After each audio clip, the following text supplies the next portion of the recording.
This is my review of chapter 34 of Bleach manga. Ruki and Ichigo get to the location that the Soul Pager was going off at. They find Fat Man, but there's no hollow there. Apparently this has been going on because Ichigo says, it's another false alarm. The man thanks them for saving them, but they actually didn't. And Ichigo kind of kicks him, and then Ruki asks him who it was that actually saved them. He reveals that he has eyes closed because he was afraid, so he didn't actually see.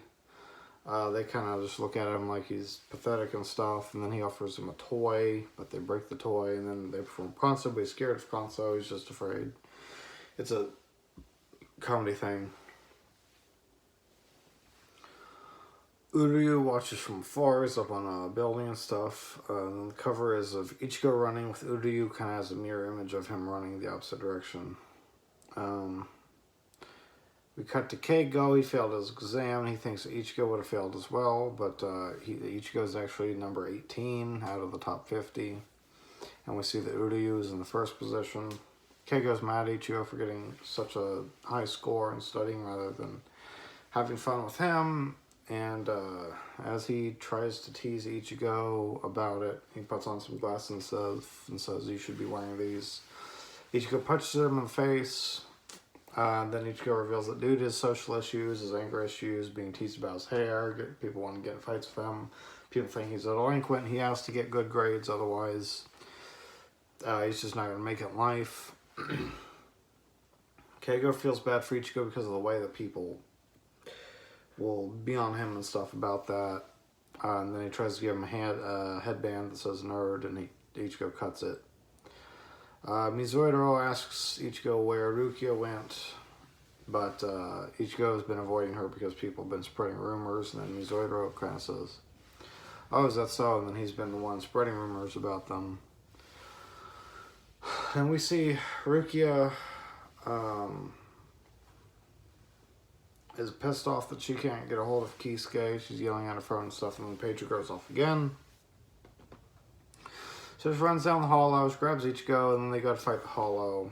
They pass Uryu again, and they kind of brush into him, and he kind of looks like he grabs his shoulder, but he's like grabbing his bag, I guess, and taking it off. But once again, there isn't a hollow, so Ichigo gets kind of pissed off, and they start arguing about how this keeps happening, and then someone's coming by and says that their argument is ugly. And it's Uryu, and he greets Ichigo and Rukia. And then he immediately questions Ichigo's abilities to see spirits.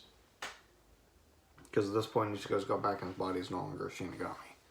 So Ichigo thinks he can hide it, and he kind of says no, and then immediately Uryu senses a hollow and remarks that there's a hollow coming, and then Rukia gets an order on her pager. And he asks Rukia which way it is, and then Uryu points, and he kind of criticizes Ichigo for not knowing. He kind of says it's pathetic for him to be a Shinigami and not know this and not feel all of this. And then he summons a bow, and he fires an arrow, and we get a bunch of dynamic angles of him firing it and stuff. And the arrow hits the hollow in the head, and it kind of splits his head, and it dissolves. The art really looks great here. And then Uryu reveals that he's a Quincy, and he hates Shinigami. And then we get a info dump on Kom about like his height and all of the stuff he can do. That's it for 34. Definitely a step up, I think, on Kubo's part for like the scene where Uryu is shooting the hollow. Because like I said, a lot of dynamic angles. Like there's a scene where like the camera's like down here looking at Uryu from that angle, and you see him with his bow on the knee and stuff, and it looks really cool.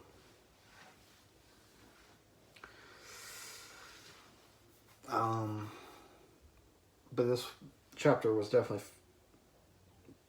started out focused on comedy and kind of stayed there for a while until the very end.